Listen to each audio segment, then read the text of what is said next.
Good morning. Thanks for joining us today for our Turnkey Lift Stations webinar. But before we get started, I just want to cover a few details. Should you have any questions after we wrap up today, you could send them to webinars@zoller.com. That email is also going to be listed at the end of this presentation, but it's webinars@zoller.com, and we will get back to you. Now that those details are covered, I want to start off by introducing myself. Again, my name is Michael Kelly. I started with Zoller roughly 7 years ago as an application engineer, and during that time I pursued getting my professional engineering license.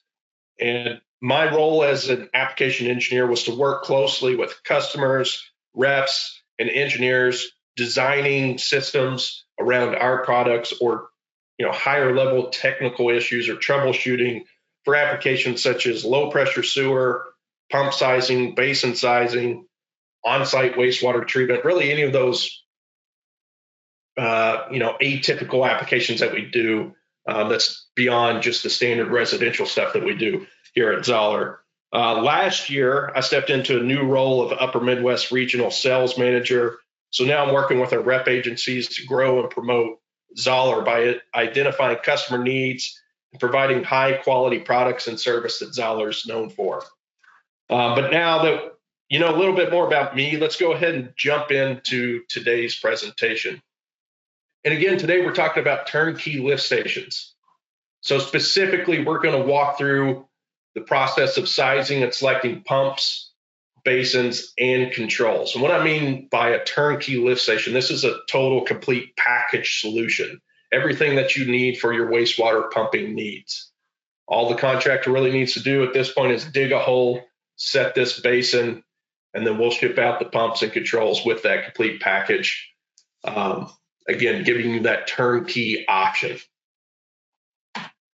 Specifically, what we're going to talk about is first and foremost the information needed. A lot of what we're going to talk today is going to be relatively at a higher level. It's going to be a good general overview of each one of these. We're not going to get into the weeds and the specifics of each individual topic. So by far the most valuable thing you can take from today is just knowing the information that is needed to size and select these components. If there's one thing that you need to know, again, it's going to be the next two slides and which questions you need to ask and why you need to ask those questions. But as we move through this, we're going to talk about pump curves. We're going to talk about flow rates. We're going to talk about pressures and total dynamic heads, how we take each of those to select a pump. Then we're going to talk about the very simple method that we use to size and select basins. And then at the end, we're going to discuss at a very high level control panel basics and what we do to select those control panels. So let's go ahead and jump into the questions. Again, this slide and the next slide are going to be the most important things we discuss here today. So the first question is what are the electrical conditions? Specifically, I'm talking about voltage, phase, and cord lengths. So anytime you've identified that you need a pump, somebody's reached out to you for a pump selection, the first thing we want to do is know what power is available at the site currently, both voltage and phase specifically, and identify all options available because there may be multiple options, especially at commercial or municipal locations. Most residential is going to be 115 volt or 230 volt single phase. For commercial municipal applications, you're going to probably have access to three-phase power, whether it be 208 volt, 240 volt, 480 volt, whatever it may be. We want to understand what all options are there. Also throw in cord lengths because that's another critical thing to consider when you're sizing and selecting the components. A no splice connection is always the best connection for a pump station or a float switch or any electrical connection. If you're using junction box, that is a very common failure point. Sometimes they have to be used, sometimes they're required by code. If you do have to use a junction box, I recommend a stainless steel NEMA 4X junction box that is outside of the wet well and elevated up off the ground, because we want to do everything that we can to protect those electrical connections from moisture and gases as well. So make sure you are also sealing your conduits to prevent any corrosive gases passing from the lift station into where those electrical connections are being made. Next question, is it residential, commercial, or municipal? This doesn't really impact the sizing or the hydraulics by any means, but it does get us in the right mindset or frame of mind to provide a tailored solution to the end user. A homeowner doesn't want all the bells and whistles that a municipality may want. They want something that's going to be reliable and of good value. Commercial applications is where you got to kind of fill it out. There's some commercial people that will spend a little bit more money for a more reliable option. There's some where they may be a little bit tight, so we kind of have to fill that out and value engineer it, if you will. Municipalities, integration into their existing system is generally the most paramount requirement. We have to build something to their spec as generally. So it kind of gets us in the mindset of knowing who we're dealing with and how to approach that particular cell. What are you pumping? So Zoller Louisville primarily deals with wastewater applications, and what today's focus of these pump stations that we're talking about is specifically towards wastewater. We characterize that wastewater into 3 different categories, and those 3 different categories can impact the type of pump that we use. The first one is sewage. So sewage is any raw, unfiltered wastewater that could find its way through a toilet, a garbage disposal, a floor drain, or really any way that it could find its way into the building's plumbing system. So this will include the solids and anything that could be flushed down the toilet. Effluent is typical of on-site wastewater systems. Could even be the water coming off of a municipal treatment plant. But generally, this is liquid only. The simplest form would be a septic tank that's shown here, where you've got your solids that kind of settle down to the bottom and your fats, oils, and greases that rise up to the top. And in the middle is what that effluent is. That's the clear liquid depicted here in this picture. That is the water that we are then pumping when we talk about effluent, that where primarily the solids, the fats, the oils, and the greases have been removed from that water, and what we're now pumping is primarily liquid. Groundwater is generally rainwater or water from a water table or an underground spring or aquifer that's infiltrating into a homeowner's basement, could be into a parking garage or a crawl space. On the more commercial municipal scale, it's generally referred to as stormwater, but this is generally rainwater that's collecting at a low area that we're wanting to remove from that lower area. Primarily liquid at this point, though some consideration should be taken to potential trash or debris or gravels that could be washed in as well. The inlet depth. So this is more geared towards the basin sizing. This is the depth of the pipe that brings the waste into the basin. Now, if you have multiple inlets that are feeding waste into a basin, you want to determine the lowest inlet, because that's going to drive the depth of the basin. So we always want to confirm what is the lowest inlet depth coming into the basin. Now, getting more towards the pump sizing, which is arguably the most challenging of sizing and selecting equipment for a turnkey lift station. First one is, what is your design flow? How much water do we anticipate coming into this basin that we need to then get rid of? That's going to set the minimum flow rate that we want our pump to be able to meet or exceed. Whether it's 50 gallons per minute or 100 gallons per minute, we'll talk briefly about the different strategies that are used to determine that flow rate here shortly. What is your static head? So this is where we kind of get to the nuances of pump sizing. A lot of times there's some confusion over what these individual terms and measurements actually mean. Static head is the vertical portion only. It is how high you need to pump that water. Has nothing to do with the length of the pipe, has nothing to do with the size of the pipe. It is strictly driven by the elevation change of that water. So it is the difference between the water level within your basin and the outfall of your system. That is the static head, the vertical portion only. Now, we still need to concern ourselves with the length of that pipe because that's going to impact our friction losses and ultimately the pressure on our pump. So we need to know the total linear feet of pipe between the pump and the outfall of the system. We also need to know what diameter and type of pipe is being used. Now, for probably 90% of the applications that we work with, PVC, or if it's a cast iron pipe, because each one of those different types of pipe have different finishes, and it also has slightly different diameters, which can have a significant impact on the pressures of that pipe.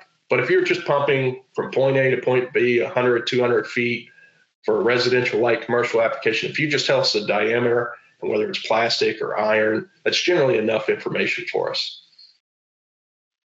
We need to know how many fittings and what type of fittings you have.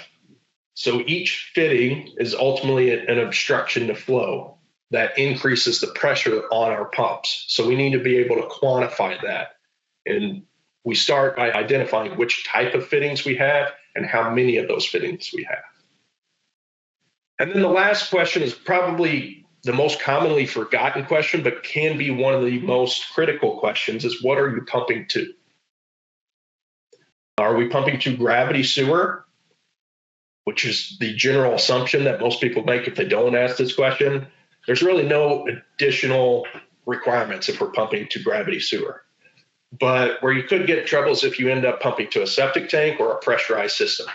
If we're pumping to a septic tank, we talked about them briefly just a minute ago when we were talking about effluent applications.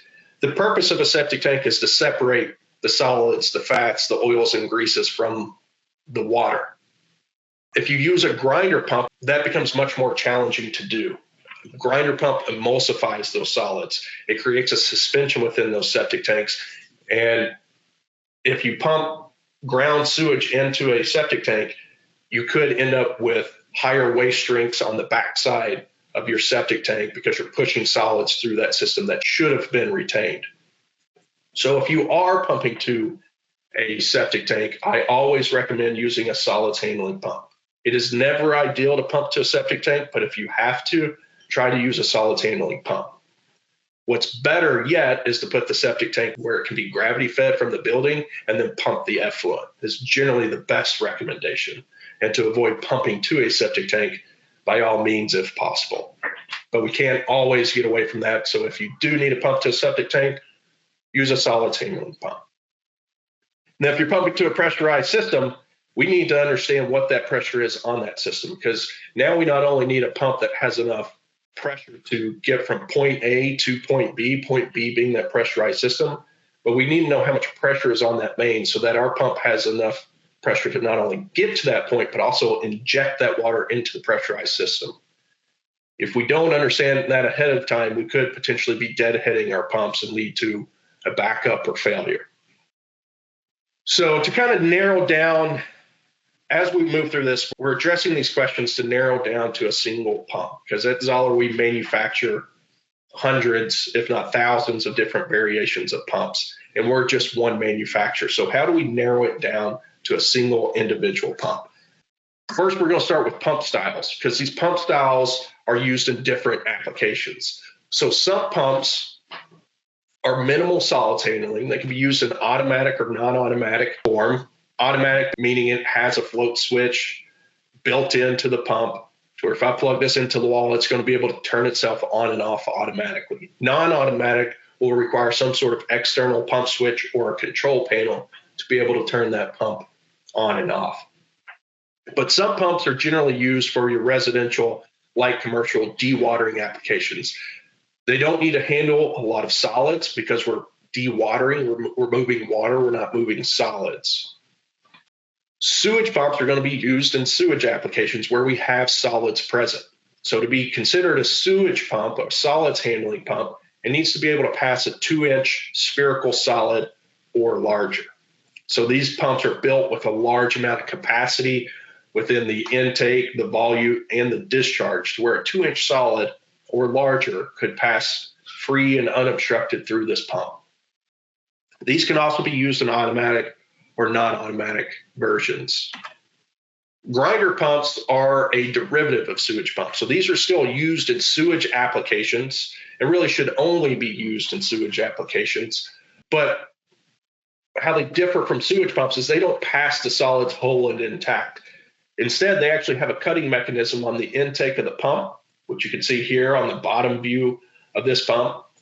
So that cutting mechanism is spinning at the same speed of that pump, which is generally 3450 RPM. And it's constantly cutting and slicing anything that is fed into the bottom of that pump, creating a very fine slurry. Tends to be more reliable than most solids handling pumps because we're grinding those solids before they could become or get bound up in the impeller or lead to a potential clog. These could be used in automatic or non-automatic versions as well. And then lastly is effluent pumps. So effluent pumps and sump pumps or dewatering pumps really are the same sort of pump.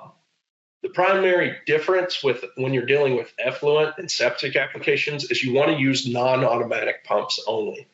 In septic applications, that sewage sits for a long time and it goes septic. That's how it gets its name, septic. Septic tanks. In septic tanks, there's a higher concentration of hydrogen sulfide gas, which can be highly corrosive. And it can actually corrode away at the cast iron that we make our pumps out of.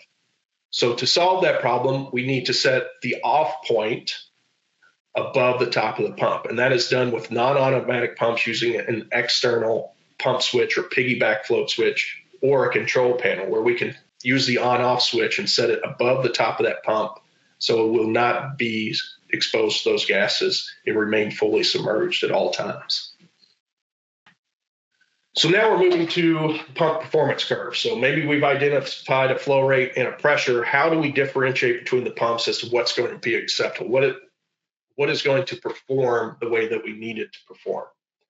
That's where the pump performance curve comes in. So a pump performance curve shows how much flow a pump can produce at varying pressures. And I use the word varying because the performance of that pump does vary based on the pressure. If you look at the marketing material that we have on pumps, or really for any manufacturer, a lot of times they'll just call out some nominal flow rate. They'll say this pump can do 50 gallons per minute. This pump can do 100 gallons per minute, or this pump can do 1,000 gallons per hour. They're giving some sort of idea of what the performance of that pump is. The issue is that it only has that performance at a specific pressure. So if your pressure increases, your performance will decrease for that pump. So the performance curve kind of gives us that range. This is a typical performance curve for a centrifugal pump. And if I were to look at the marketing material, it might say this pump can do 35 gallons per minute. And in fact, it can do 35 gallons per minute. The issue is it can only do that flow rate at very low heads, around maybe 5 or so feet of back pressure. Let's say the back pressure was increased to 26 feet. The performance of this pump would only be 20 gallons per minute. At 15 feet of head, it can do 30 gallons per minute. So we can kind of begin to get an idea of how that varies based on the pressure. Another important aspect of pumps to consider in some applications is what we call the shutoff head or the max lift. That is the maximum pressure that this pump can produce. A way to kind of visualize this is imagine you have a pump sitting in a pit or a tank in a pipe that's going straight up in the air. And if you turn that pump on, that water will begin to fill within that pipe and climb higher and higher until it hits about 31 or 32 feet, and it's going to stall out. The pump will still be running, but it's doing everything it can just to sustain that pressure. At any pressure higher than that, that pump will produce 0 gallons per minute. So it's something important to consider when you're sizing and selecting your pumps, because if you have varying pressures on your system, you want to make sure that that pump can safely operate and move water at all variances of that pressure. Now, pump performance curves are unique to each individual model, and this is how we kind of, again, go from a wide selection down to a single selection by identifying the performance of those individual pumps. Every pump sizing class, I always want to talk about horsepower. Because a lot of people think horsepower is what drives performance. and it could not be further from the truth. Horsepower has very little influence on the performance of a pump. So even though we just talked about performance curves, you can see you got 4 clearly distinct curves here on this chart. This long, shallow curve is our 631, which is a sewage solids handling pump. It can produce almost 400 gallons per minute. But its maximum pressure or shutoff head is at just 35 feet. Alternatively, we've got our 840 grinder pump here. Its maximum flow rate's around 45 gallons per minute with a shutoff head north of 100 feet. So one pump can do 400 gallons per minute. One pump can only do 45 gallons per minute, 35 feet of shutoff head versus over 100 feet of shutoff head. The thing is that here, every single pump on this chart is a 2 horsepower pump. So again, strengthening the idea that horsepower has nothing to do with performance. Now, all things considered equal, if you go with a larger impeller, say like on our ZEP pumps, yes, you're going to be getting more performance and it may require a larger horsepower motor. But when you're just looking at 2 pumps side by side for a comparison, horsepower generally means nothing in the selection process for me. The only time I ever consider myself or consider horsepower is if I'm looking at backup power or electrical supply power. And even when I'm doing that, I'm not looking at the marketed horsepower. I'm looking at the nameplate data for the full load amps and the voltage and phase to make those selections. Because you will learn that most all manufacturers out there don't necessarily follow the NEC tables that specify the full load amps for a given motor. So always look at the nameplate data or the tech data sheet for what the exact full load amps, voltage, and phase is for that particular model when you're sizing your circuits and your backup power. So now getting back to pump sizing, there's really only 2 things that we need. We need flow rate, which is a volume per rate of time. Generally here in the States, we're going to be dealing with gallons per minute, but if you're international, you could be dealing with liters per second, meters cubed per hour. Even here in the States, on some of the larger systems, civil engineers sometimes will specify flow rates in cubic feet per second. All of these could be converted one to the other. It's ultimately just a volume per rate of time and is the flow rate that we need to be able to meet or exceed with our pump to prevent a backup from happening. Total dynamic head is the pressure. So it's a measure of the back pressure from the system at a given flow. And when I use the word system, I'm referring to the piping, the valves, and the elevations. Ultimately, anything that puts pressure onto the pump is generally what we refer to as the system or the system head curve. Total dynamic head does change with flow, and it's generally measured in feet of water. Again, if you're international, you're probably used to meters of water. But it also could be measured in PSI or in kilopascals. It's a pressure measurement, pound per unit area or force per unit area. So total dynamic head is comprised of 3 components. It's the static head, the friction head, and the operating head.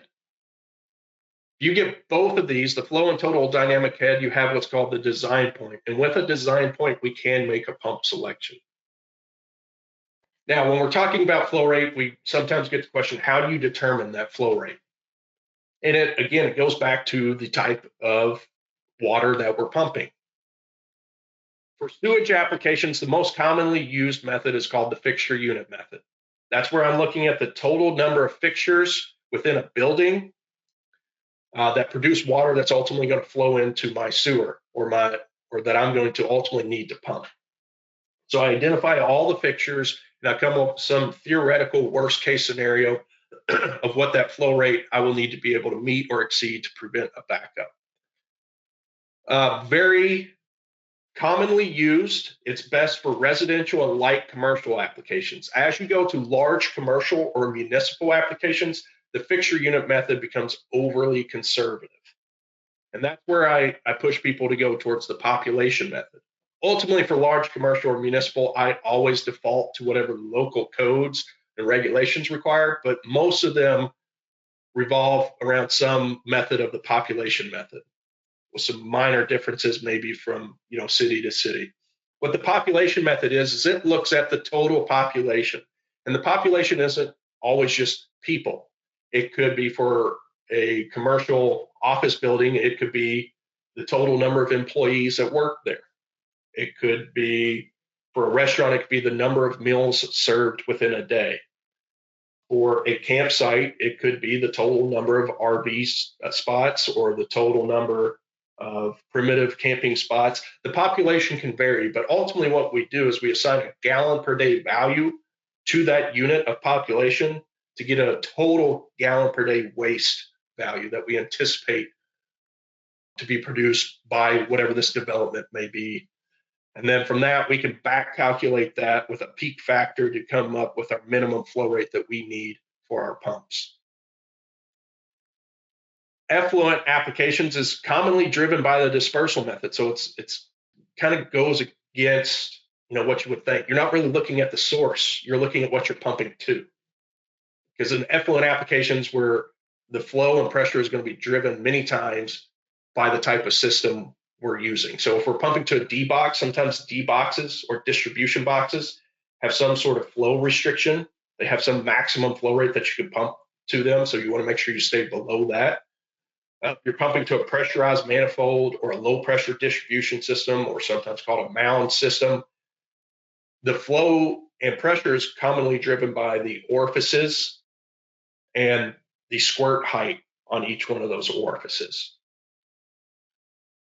Drip applications is another subsurface soil disposal system where we're pressurizing a pipe, and the flow rate is going to be driven by the total number of emitters out in that drain field.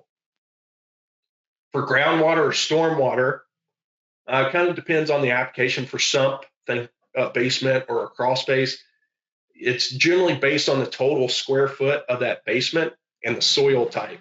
So if you have a highly restrictive soil type, clay soil, your flow rates are going to be a little bit lower. If you have a sandy, silty soil, your flow rates are going to be a little bit higher because that water can move more freely through that soil. For stormwater, it's going to be based on the square foot of the collection area. This is generally where we default to civil engineers who have local on-site information to determine this, because it varies region to region, and it's based on accurate site data. Because ultimately we need to know if this drop of rainfall falls in this location, will it flow to our pump or will it flow away from our pump? So that's why the collection area, identifying the collection area is important, but also the rain intensity, which is regional. It's generally driven by the NOAA. And you'll hear people that are designing stormwater systems, they'll design to a 50-year storm or a 100-year storm. What a 100-year storm essentially is it's the worst case storm expected every 100 years. And it's generally inches of rainfall for every hour. So if we know the collection area, we know the inches of rain, that gives us a volume, and we can divide that by the hour, which is a rate of time, gives us a flow rate. Other things that can influence design is runoff coefficient. So water will flow more freely across a roof or a paved parking lot than it will across a landscaped or developed lawn with grass. That's where some particular engineers can get into what's called low impact design, where they can use natural landscapes to reduce the runoff and ultimately reduce the size of the stormwater system that they need. So now getting into pressure or total dynamic head. Again, there's three components. The first one is the static head. Again, the vertical distance only. Has nothing to do with flow rates, has nothing to do with piping, is vertical distance only, driven 100% by elevation.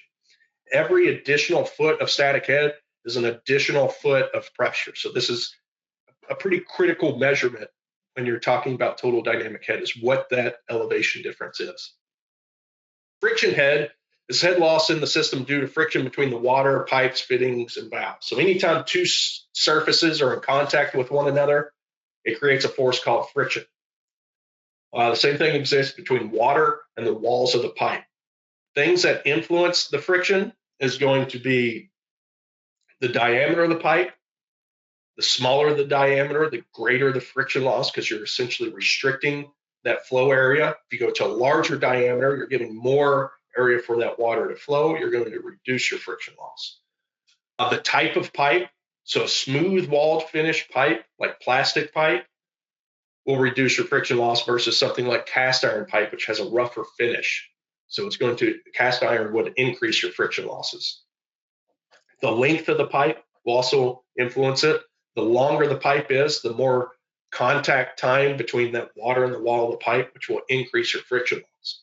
So shorter runs of pipe will reduce your friction loss.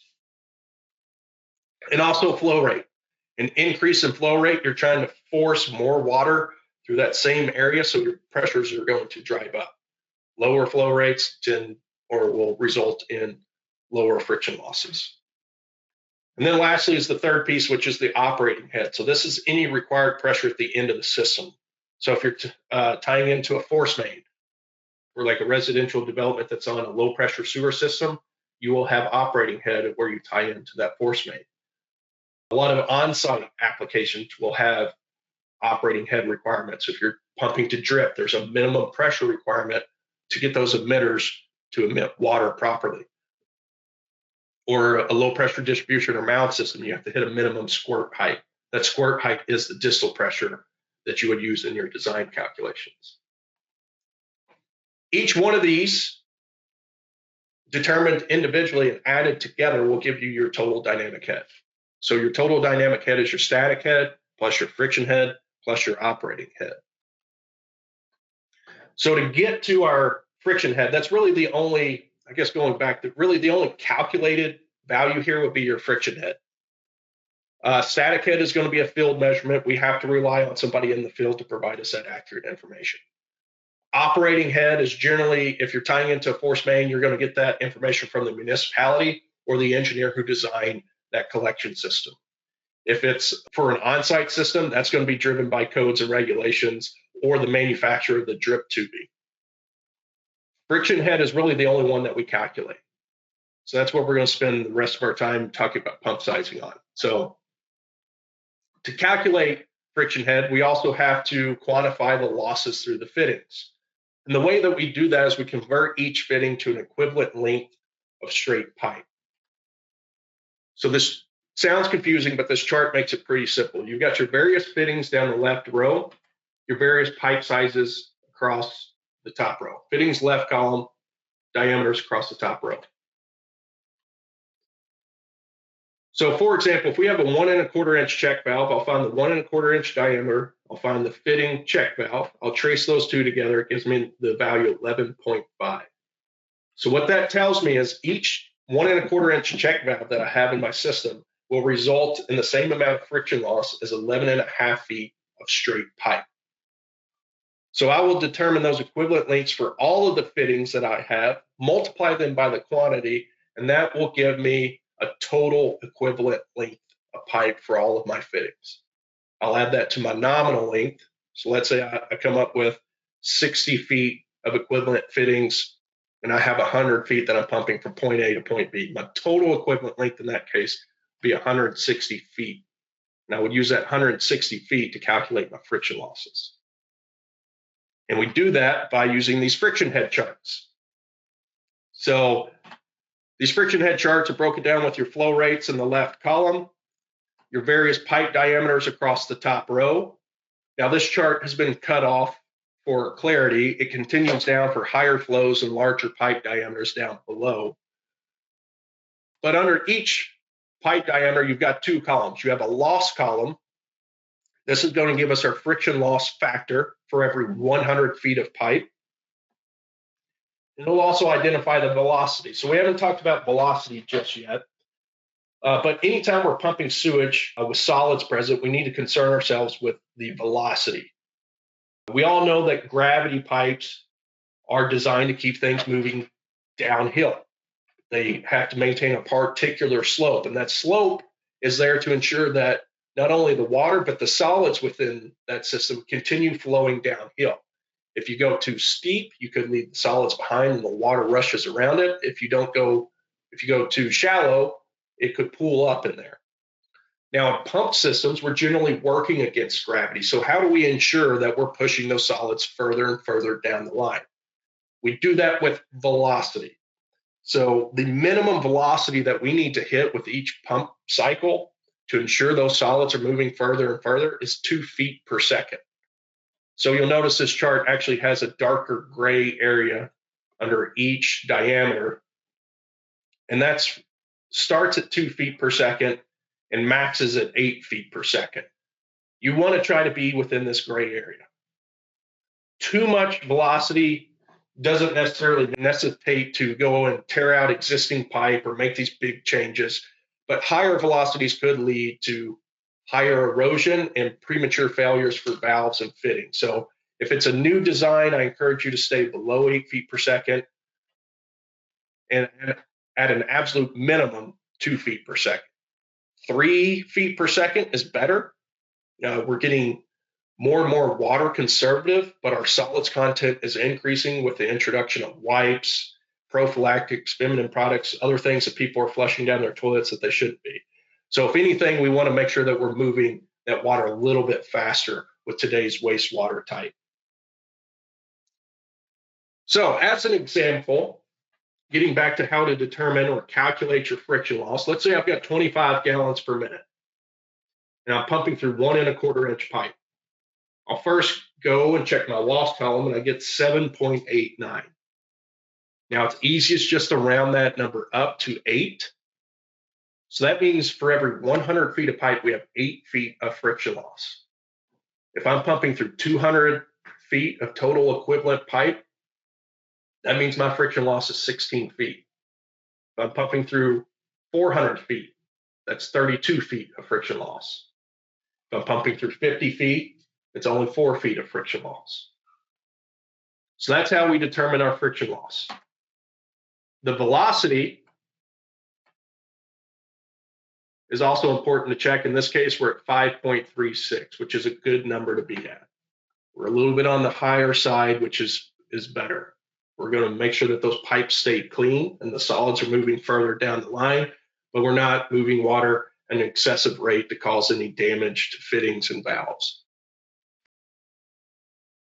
So now that we talked a little bit about flow and head, ultimately we're going to get to a design point. So let's say my flow rate for this particular application is 25 gallons per minute. My static head was 10 feet. My friction head was 9 feet. I'm pumping to a gravity outfall, so my operating head would be 0 feet. Gives me a total dynamic head of 19 feet with a design point of 25 gallons per minute, 19 feet. I'll go back to my pump charts. The flow rate or gallons per minute is the horizontal x-axis, so we'll find 25 gallons per minute on the x-axis. The vertical y-axis is our pressure, so 19 feet on the vertical axis. Trace those two together, that is a design point. With that design point, we can then select a pump. So let's say all things are considered equal for these 3 different pumps. They fit the application, they're a sewage pump or whatever it is that we need. What would be the best selection?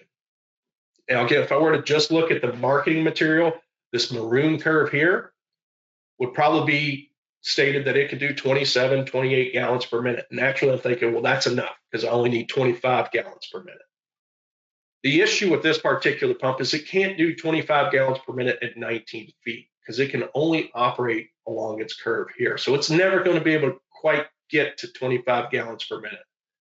So the first rule of thumb is to select pumps that it only pass either directly through the design point or above and to the right of the design point. Secondly, you generally want to select the pump that passes closest to the design point because that prevents potentially oversizing the pump. So in this case, again, considering all things equal, the orange curve is going to be the best selection. So that's it for pump sizing. Now we're going to transition into basin sizing. So a few things we want to make sure we're aware of when we're sizing and selecting a pump is first the physical fit of the pumps.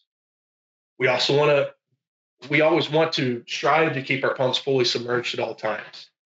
Submerged pumps will always run cooler than unsubmerged pumps. Heat is the number one killer of all pumps. So if we can keep our pumps fully submerged at all times, we're going to ensure that they run the coolest possible and therefore last the longest. We also want to make sure we have enough volume to prevent any backups. Under normal operating conditions, water should not be backing up into the inlet or into the building. We also want to prevent short cycling. Short cycling is turning a pump on and off rapidly. Too many cycles per hour will lead to constantly hitting that pump with excessive starting amps, leading to higher heat and causing a premature failure.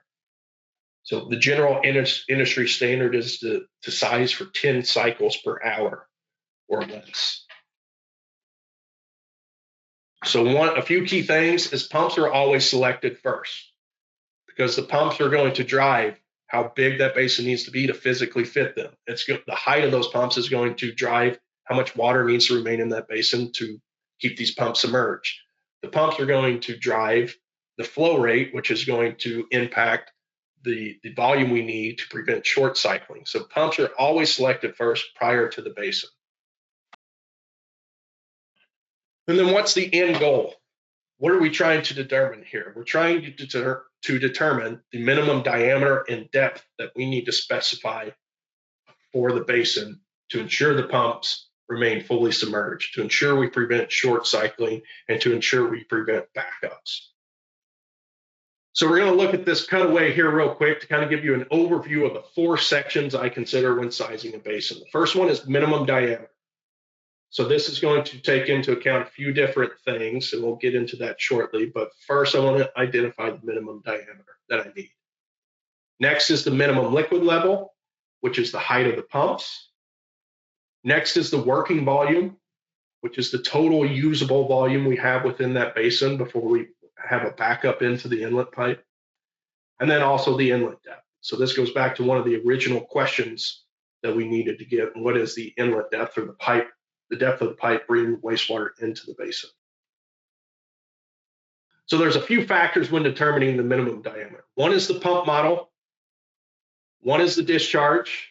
One is whether it's simplex or duplex, 1 pump or 2 pumps, or it could be triplex, quadplex, and so on. Are we going to put these on rails or mount them on the floor? Generally, when we're doing a package lift station, they're almost always on rails, but occasionally you get some floor mounted options or requests. The discharge piping. So the question is, how do we take all that into consideration to calculate our minimum diameter? Well, the good news is it isn't. All you have to do is consult our literature, or consult us at the factory. This is a picture from our ZEP website for the 62HD series. So we're identifying the pump model. And underneath that literature tab, we have the dimensional data. This is also in our catalogs as well. But you can see here, it's based on the discharge type as well. So if I have a 62HD 4-inch horizontal, I want to select the first one, or the 6-inch, or if you're using this in a dry pit application, we've got the dimensional data for that as well. So this is what that dimensional data would look like. Again, this is for a 62HD 4-inch flanged horizontal discharge. So once you zoom in here, it gives you the minimum diameters. So for a simplex 1 pump application, you're at 48 inches minimum. For a duplex 2 pumps, 60 inches is the minimum diameter needed.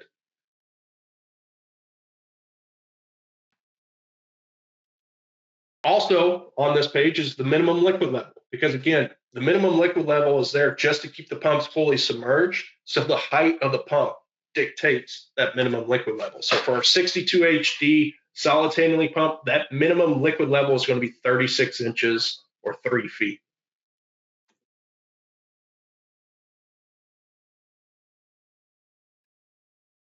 So the inlet depth, this is typically field installed, and this is going to be information, again, that's provided by others. This is why I addressed this in the very beginning as the questions that are needed to be asked, because this is going to be something that's determined in the field, or if you have a set of engineered drawings, it may have that information on there as well. But what the inlet depth ultimately does is it establishes the max water level. Again, during normal operating conditions, we don't want water backing up into the inlet and potentially into the building. So that establishes the maximum water level for that basin. Therefore, anything above that is really considered wasted space and ultimately is the main driver of basin depth in a lot of cases. So if you have a really deep inlet, you're going to end up with a very deep basin. If you have the ability to maybe relocate that basin somewhere else on site, based on the topography, if you can intercept that inlet at a lower elevation or a lower depth, not necessarily a lower depth, a shorter depth rather, bringing it closer to the surface, you can get away with a smaller basin because ultimately deeper basins do increase the cost. So if you can intercept that inlet at a higher elevation, you'll reduce the total cost of that package. Also, deeper basins become a little bit harder to maintain as well. So the working volume. So this is the total usable volume within the basin. Again, this is going to be the volume that includes more than just the pump down. So when I say working volume, I don't want you to think this is what we're pumping down with each and every cycle. The working volume includes that pump down volume, the on-off volume, the volume between the off float and the lead float. It also includes the lag volume. It also includes the reserve or alarm volume. For that total volume, we want a minimum volume equal to 3 minutes of pump run time. So that means if my pump does 100 gallons per minute, I want 300 gallons of volume between the top of my pump and the inlet pipe. If it does 1,000 gallons per minute, I want 3,000 gallons worth of storage. Now there's things that becomes a little less feasible, but for those larger systems, we might be using VFDs to allow us to reduce that volume. That's for another topic on another day. But for probably 90% of what we do, we want 3 minutes of pump run time in volume between the top of the pump and the inlet. Now, if we go back to what was the end goal, we want to know the minimum diameter and we want to know the minimum depth. We don't want to be specifying depths and volumes and leading it up to an interpretation. We want to specify the depth. So to convert that volume to a depth, we just divide by the gallons per inch, or you could divide by the gallons per foot. So therefore, the working height is actually calculated 3 minutes times your pump's flow rate divided by the gallons per inch. And that's going to give us a depth. Now, one thing is your working height should always be a minimum of 18 inches. I would encourage you to maybe even go a little bit more. It doesn't hurt to have more. Now, again, going deeper does cost more money. But kind of use some logical thinking. If this is a really deep basin, that 18 inches is all the room that you have to set your off, lead, lag, and alarm flow. If that's a really deep basin, and you've got an operator trying to set floats within 3 or 4 floats within an 18-inch separation that's maybe 10 foot below grade, that becomes very challenging to do. So maybe in those cases, you might increase it to 24 or 36 inches. But at a minimum, it should be at least 18 inches. And that's really enough vertical distance to give us the 4 to 6 inches that we require between each float. So to kind of bring all that together, again, the minimum diameter, all you need to do is consult the literature. For the minimum liquid level, again, all you're doing is consulting the literature. See what the height of the pumps is on that rail system. The working volume is really the only calculated value that we need to determine, and that's just 3 minutes of your pump's flow rate divided by the gallons per inch. And then lastly is the inlet depth, which again is field provided info. So the only thing that we ever calculate really when sizing basins is this working height. Now, if you end up with a really, really deep basin, one thing that you can do is you can go with a larger diameter basin. What that's going to do is give you more volume per unit of depth, which can reduce your working height. So if you calculate that you need 6, 7, 8 feet of a working height because you have some pretty high flow pumps in a relatively small diameter basin, try going 12, 18 inches or 24 inches wider, and that can significantly reduce your working height. So your basin depth calculation is given here in the top right. It's your inlet depth plus your working height, which again is 3 minutes of pump run time divided by the gallons per inch, plus your minimum liquid level. That is how I determine my basin depths when sizing a package system. So we'll talk real quick about some accessories for lift stations, because these are important to consider when you're putting together a complete package system. Rail systems are available for really every Zoller pump that we manufacture. So this is a rail system here. It allows the ability for operators to pull and maintain these pumps without having to go down in the pit to disconnect anything. Lifting bales and chokers and cables are included with all of our package systems so that you can access and pull these pumps from the surface. We've also got guide rail adapters if you're retrofitting a competitor's pump or basin or rail system.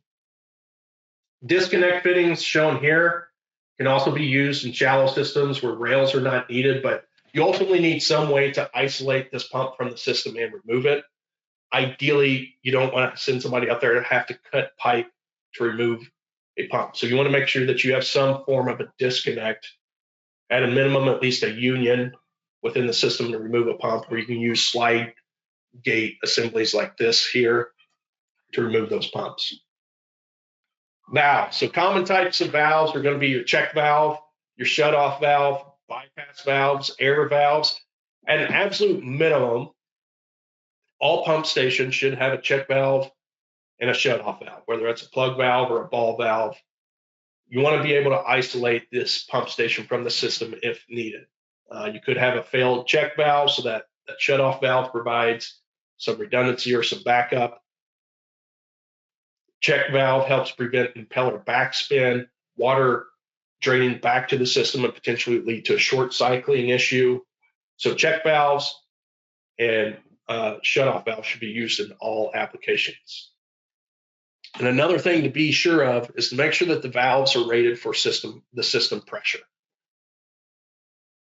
So different valves are rated for different pressures. And if you're in a high pressure application and you don't select a check valve that's rated for that higher pressure, it could lead to a check valve failure, which could lead to flooding of the basin. It could, in a duplex application, you could end up with recirculation. Ultimately, it's going to lead to system issues. So make sure your valves are rated for the system pressure that's anticipated. And also add in some margin of error too. So valve vaults or boxes. So valve vaults, this is an external valve vault, is the preferred option, generally for commercial, more municipal. Residential, usually not commonly used because it does add some cost.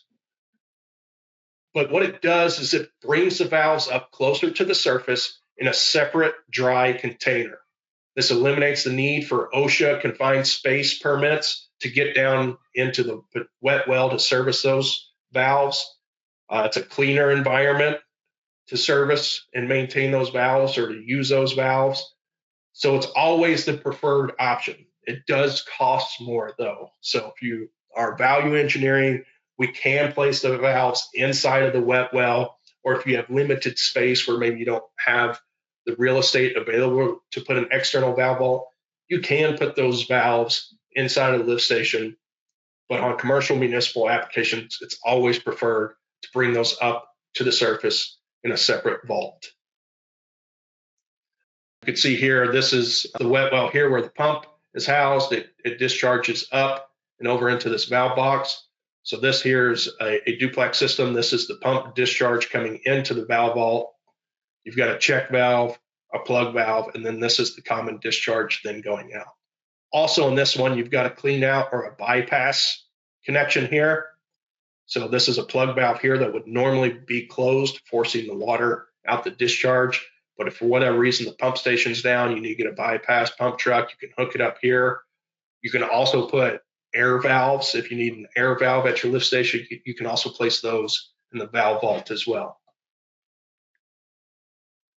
There's also attached or integrated valve boxes that can be used as well. So this will ship out to the job as one solid piece. Whereas with the external vaults, they're independent pieces that need to be set and then also plumbed together in the field.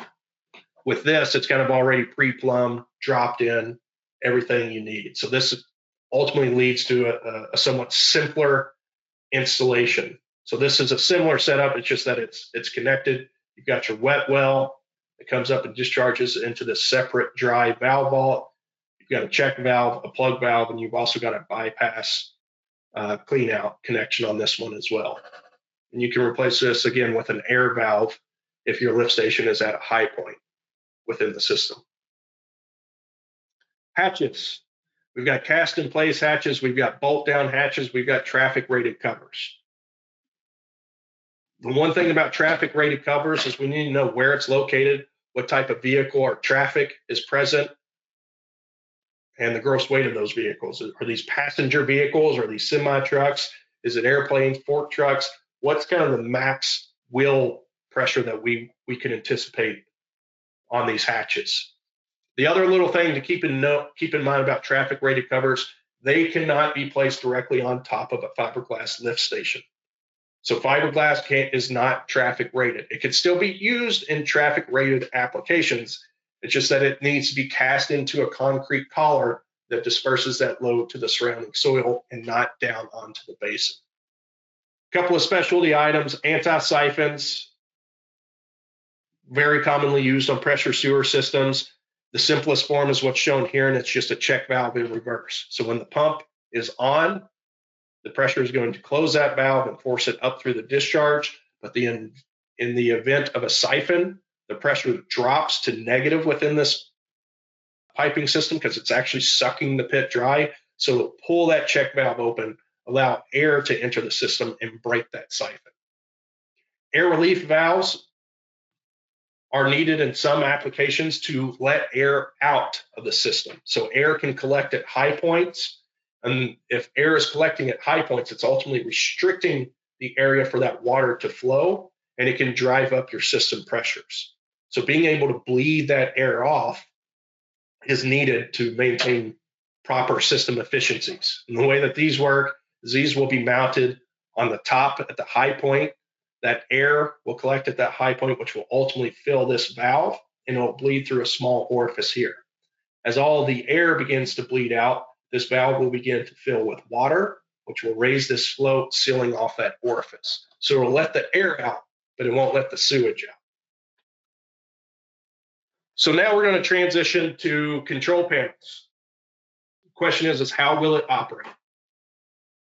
They should operate automatically. We can't expect a homeowner or a business owner or a municipality to go out and flip a switch every time they need to pump down a system. It should be able to operate automatically and independently without any input from a human. So there's several options. Automatic pumps is one.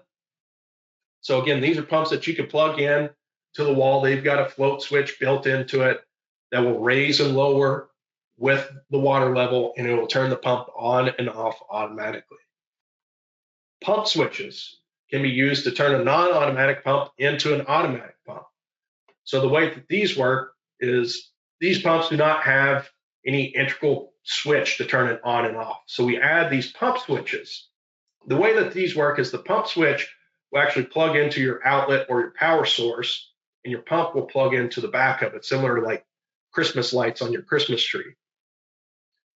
So the way that they work is electricity will come from the outlet, go into the pump switch.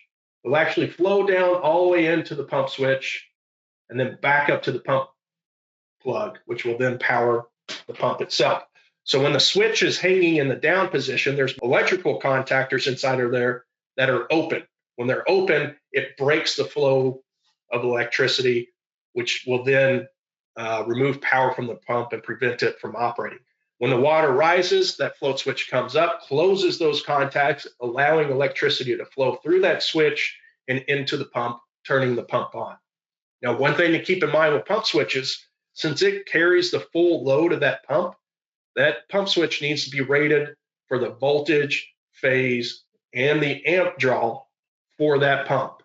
And we've got literature out there to help you with those selections.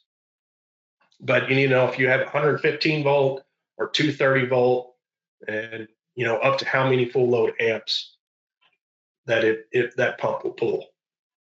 Generally, these are only used on smaller single phase applications.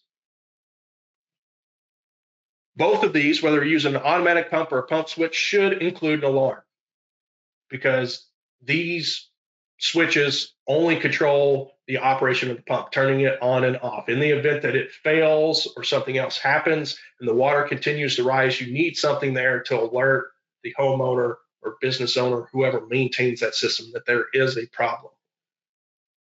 So I always recommend including an alarm with each of those applications. Control panels are a bit more of an advanced option. So these are used with non-automatic pumps and provide you with a lot of additional options. So the benefits of a control panel is, one, a wider range of applications. So if you're using simplex, duplex, or any number of pumps, you can now control and alternate through each one of those pumps. You can also select if you just want one pump to be there strictly as a backup. It can be used in a wider range of applications. It could be used in pump down, pump up. It could be used in time dose or any custom application. It gives us the ability to set custom parameters as to how we want the system to operate. It also allows us to define the set or control points, where the off and on point is. It gives us a little bit more degree of control over that to prevent short cycling, to prevent backups and other things. Alternation is generally a common feature of most all control panels, where we're alternating between pump 1 and pump 2 so that we get even wear and tear and extend ultimately the life of those pumps. Now the question is do you want a smart or a not smart panel? Not smart would be like a typical mechanical relay panel. The issue with not smart panels is sometimes they can be more economical. That is the one advantage, but generally the downfall is standard panels only come with a high water alarm. They're really only programmable at the factory, so once they're sent out, it's hard to make changes to the functionality of that panel once it's in the field. And you generally have limited monitoring. At most, it's generally via dry contacts. Now, if you go to a smart panel, like a circuit-based panel, you get additional alarms. When you use a circuit board, you can build in a lot of additional features, and you don't have to add any physical components. With mechanical relays, if I want to monitor something, if I want to get a particular alarm, I generally have to add a physical product into that panel to monitor or do whatever it is that I want it to do. Alternatively, with smart panels, all those features are generally built in. You get additional alarms, overload, contactor failures, float logic error is a big one, extended run times. There's many additional features and alarms that you can build into them. They're also more easily field programmable. So you can change some of those features very easily within the field.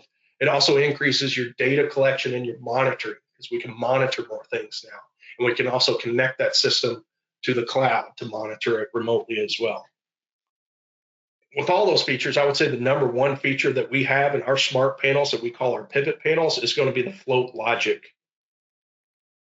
In a mechanical relay panel, for it to turn a pump on, it has to see two conditions. The off float has to come up and the on float has to come up. If it sees both of those, it will activate the pump it down, the on float will drop, and then the off float will drop, which will shut the pump off.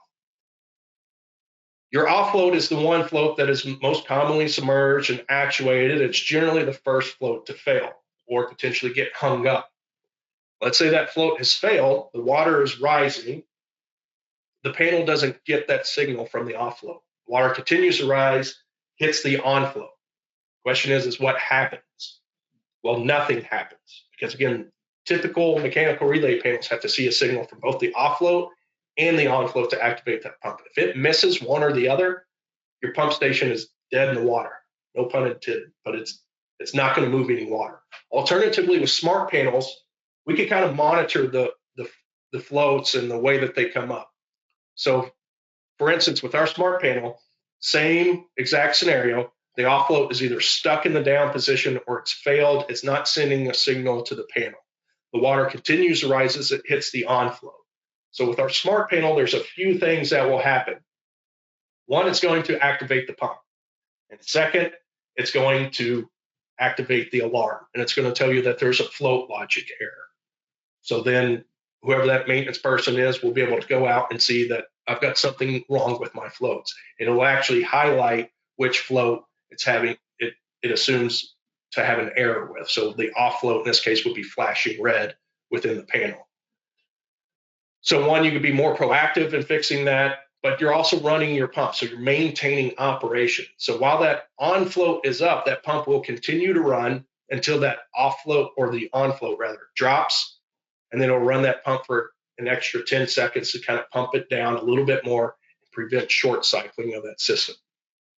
So smart panels generally are better than mechanical relay panels. And with a circuit-based control panel, it's at an affordable price or a competitive price when compared to the mechanical relay panels. So how do we select them? First, we need to know the number of pumps. Is it simplex? Is it duplex? Is it a triplex? What's the voltage, phase, and full load amps? Again, I talked about this a little bit earlier, but same with pump sizing. Do not size your panels or your electrical circuits off of the horsepower of that pump. Look at the voltage, phase, and full load amps either in the tech data sheet or on the nameplate of that pump, because that's going to dictate which panel you need, as well as your circuitry and your supply power. And then other things to consider is anything specialty. Does it have external start run caps? Is it a time dose application? Are these reversing grinders or anything else? The good news is we have panel selection guides out there. So if you know the model pump, all you have to do is go to that selection guide, hit Control F. If you're working on your computer, search the model pump that you're looking at, and it'll give you the exact part number panel that you need. But generally on basic standard panels, that's really all you need to know. It's the number of pumps, the voltage, phase, full load amps, and then if it's got external start run caps, if it's time dose, or if it's reversing. That's really all you need for probably 90% of the applications that we deal with here at Zoller. Now, when it gets to custom, so more of your municipal commercial applications, more of the Zoller engineered products type lift stations, I always just tell people, if you can dream it, we can build it. So we have custom control panel shops that build these panels to a spec. So if you're dealing with a municipality that already has a written spec, that's great. Send it to us. We'll get it to the panel team, and they will build a panel to that spec. If you don't have a spec, say it's a commercial thing where they want some advanced monitoring, or there's something about it that doesn't fit within our standard lineup of panels, just give us some idea of what that is. Work closely with the manufacturer to determine all the features and requirements that are needed for that panel, and we can help deliver a panel that meets all the requirements that you need. So one last note that I want to leave you with, because this is something that we've changed since we've started introducing our pivot panels, is how we set up the floats in a lift station. So this is what was typical for many, many years in the industry. You've got an off float at the bottom, on float at the top, then a lag, and then alarm. The question is how do we know if only one pump has failed? Let's assume this is a duplex application. Let's say pump one has failed, it's the next pump to run. The water rises, the off float raises, then the on float raises, which would activate pump one, but it's failed, it's clogged. For whatever reason, it's not keeping up or operating. So the water will continue to rise. It'll hit the lag switch, which will pull on pump two. Assuming pump two is working as it should, it pumps the system back down, and you're never the wiser. There's no alarms or anything else present to notify you of an issue. You won't know until pump two fails as well. Then you get a call from a customer who's upset because they paid all the extra money for this duplex system and both pumps failed at the same time. In most cases, that first pump probably failed a long time ago. You never knew about it. So what can we do to change that so that we are notified if just one pump fails? Well, it's pretty simple. All we need to do is either swap those positions for the alarm and lag, or better yet, just combine them into a single float.